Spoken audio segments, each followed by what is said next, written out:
आज आहे त्रिपुरारी पौर्णिमा, कार्तिकी पौर्णिमा. यालाच मोठी देवदिवाळी असंही म्हणतात. ह्याला त्रिपुरारी पौर्णिमा का म्हटलं जातं आहे ह्याची पण एक कथा आहे.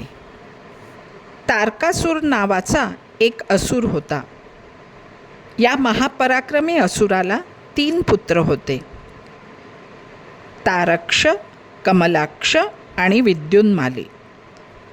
अतिशय महापराक्रमी असे हे पुत्र होते आणि त्यांना अमरत्वाचं वरदान मिळाल्यामुळे ते अधिकच उन्मत्त झालेले होते. त्यांच्यासाठी 3 नगरे निर्माण केल्या गेली होती. त्याला त्रिपुरा असं म्हटलं आहे. या त्रिपुरासुरांनी सर्व देवदेवतांचा पराभव केला. म्हणून सर्व देव भगवान शंकराला शरण गेले आणि या त्रिपुरासुरांच्या त्रासापासून वाचवावे अशी याचना सर्व देवांनी भगवान शंकरांना केली.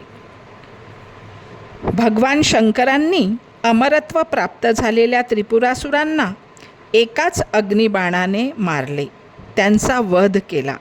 म्हणूनच सर्व देवतांनी भगवान शंकरांवर पुष्पवृष्टी केली. सर्वत्र दिवे लावून त्रिपुरासुराच्या वधाचा महोत्सव देवदिवाळी म्हणून साजरा केला. म्हणूनच याला देवदिवाळी म्हणतात. प्रत्येक शिवमंदिरात आजच्या दिवशी त्रिपुरवाती लावल्या जातात.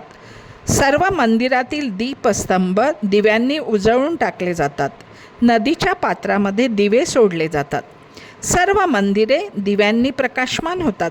सर्वांच्या घरासमोर मंदिरांमध्ये दिवे लावून ही देवदिवाळी साजरी करतात. अशी ही त्रिपुरारी पौर्णिमा